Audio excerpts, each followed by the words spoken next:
Hey guys, അസ്സലാമു അലൈക്കും, welcome to my channel. അപ്പോൾ ഞാൻ ഇന്ന് കാണിക്കുന്നത് എന്താണെന്ന് അറിയോ? മീഷോന്ന് ഞാനന്ന് കാണിച്ചിട്ടുണ്ടായിരുന്നില്ല ഒരു പോട്ട്. ആ പോട്ടിലേക്ക് ഞാൻ ഉണ്ടാക്കിയിട്ടുള്ള ഒരു പ്ലാന്റാണ് കേട്ടോ വെച്ച് കൊടുത്തിട്ടുള്ളത്. നമ്മൾ ഒറിജിനൽ പ്ലാന്റ് വെക്കാന്ന് പറയുമ്പോൾ അതിൽ ചിലപ്പോൾ ചളി ഒലിച്ചു പോകും. അതുകൊണ്ട് തന്നെ ഞാനിത് സ്വന്തമായിട്ട് ഉണ്ടാക്കിയെടുത്താണ് കേട്ടോ. അപ്പം ഇതിൽ കാണിക്കുന്ന പോലെ തന്നെ ഒരു ചെറിയൊരു കമ്പി അതിലിങ്ങനെ വെച്ച് കൊടുത്തിട്ട് മാസ്കിൻ ടാപ്പിൽ കേട്ടോ മടക്കിയിട്ട് ഇതുപോലെ ഒരു ലീഫിൻ്റെ ഷേപ്പിൽ വെട്ടിയെടുക്കാം.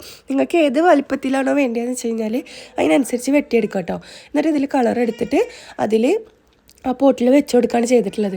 അപ്പോൾ ഗൈസ്, ഇതിന് മുന്നായിട്ട് എനിക്കൊരു കാര്യം പറയാനുള്ളത് എന്താണെന്ന് അറിയോ? നിങ്ങളോട് എത്ര നന്ദി പറഞ്ഞാലും തീരില്ല കേട്ടോ. ഞാൻ വീഡിയോസ് വെറുതെ ഒരു ടൈം പാസിന് വേണ്ടിയിട്ട് ഇട്ടതായിരുന്നു. പക്ഷേ ഇത്ര വ്യൂസ് കിട്ടും ഞാൻ ഒരിക്കലും എക്സ്പെക്റ്റ് ചെയ്തിട്ടില്ല. ഫസ്റ്റത്തെ വീഡിയോക്ക് 1 മില്യൺ വ്യൂസ് ഇൻസ്റ്റാഗ്രാമിൽ കേട്ടോ, യൂട്യൂബിലും അത്യാവശ്യം ഒരു വീഡിയോക്ക് നല്ല വ്യൂസ് കിട്ടിയിട്ടുണ്ട്. ഫസ്റ്റ് ടൈമാണ്. അപ്പോൾ എന്തായാലും ഗൈസ്, എത്ര നന്ദി പറഞ്ഞാലും തീരില്ല. എനിവേ, ഈ സപ്പോർട്ട് എന്നും ഉണ്ടാവണം കേട്ടോ. അപ്പോൾ ഇഷ്ടമായാലും ഫോളോ ചെയ്യാനും ലൈക്ക് ചെയ്യാനും മറക്കല്ലേ. Thank you so much.